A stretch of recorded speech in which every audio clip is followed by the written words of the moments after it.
So what could my grandpa have ever said that would get that kind of reaction?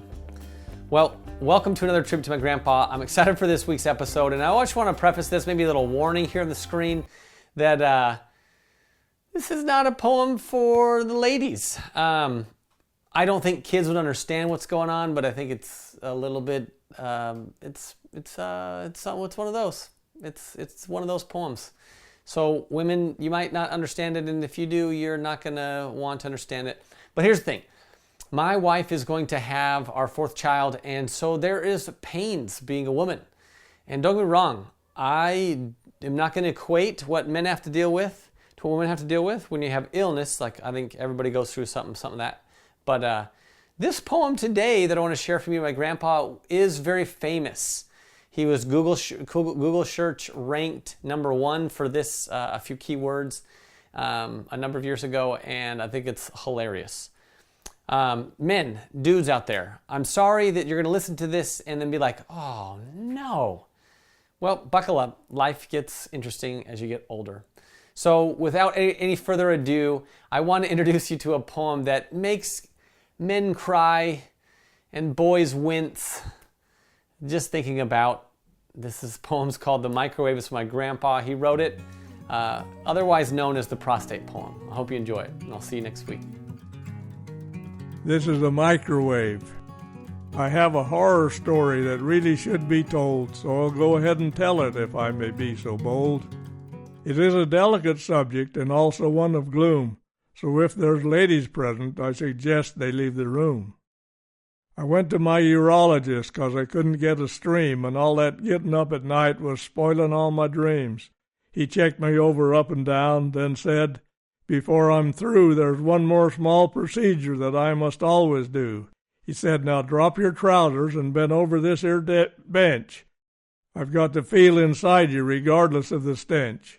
Now in this here position, one thought came to my mind. I said, "I see where in your work you're getting a little behind." He said, "I feel your prostate. It's big and hard and round, and by my calculations I'd say it weighs a pound." He said, "Your heart is dandy, your kidneys and your spleen, but you've got the biggest prostate that I have ever seen. Now this here next procedure must be done this very day. Go to the laboratory and have 'em check your PSA.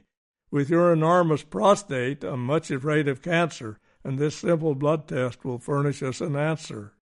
Next week he called me in and said, "Old man, you're in a fix. Your PSA should be 0, but yours is 26. We must take a biopsy, a procedure done right here, and it don't hurt much harder than me feeling up your rear." He says, "Take all your clothes off and lay on this here table. Lay on your side and pull up your knees as far as you're able." Then along comes a young nurse. She looked so sweet and dear. She took a camera on a tube and shoved it up my rear. Now to me, a modest man, this here was quite demeaning, and it gave the term hidden camera a completely different meaning. Then the doctor brought a gun out, like the ones they use for nails. When he loaded it with needles, I started turning pale. Then he started shooting needles into me one by one. It only stung a bit at first, but it dang sure wasn't fun. But I got to counting needles and was up to 17. It really hurt like fury, and I figured he was mean. But when he said, "I'm finished," the stopping felt so good, I almost danced an Irish jig when on my feet I stood. Next week he called me in and said, "The prognosis ain't so great. We've just got to do something before it gets too late." I ain't saying you're a goner, but when I told my friends at Rotary, the casket maker giggled, the mortician danced with glee. But I've got a new procedure that's surely bound to please you. It's called the microwave, and mister, it don't freeze you. We do it in my office, both in comfort and with speed, and besides, this here procedure's 80% guaranteed. They took me in this little room filled with gadgets fancy. When they shoved the microwave up me, I started feeling antsy. Then into the other orifice, you sit on this here one, they shoved a meat thermometer to tell when I was done. Then they turned the machine on and kept turning it up higher. It wasn't very long until I started to perspire. But soon he turned it off again. The cooking was all through. He said, In 3 to 6 months you'll feel like you're 22. Now here are my instructions. You must follow 'em to the letter, and you'll surely feel much worse before you get to feeling better. Now I'm here to tell you, this here doctor, he don't lie, 'cause throughout the next week or so I thought that I would die. But gradually, as time went by, I started feeling well. But slowly I got to feeling like my gland was beginning to swell. I went to see the doc again. He said, "There's good news and there's bad, and I know that what I'll tell you won't make you feel too glad. You know, I never told you this procedure worked every time. Now this here line ain't needed, but a poem's got to rhyme.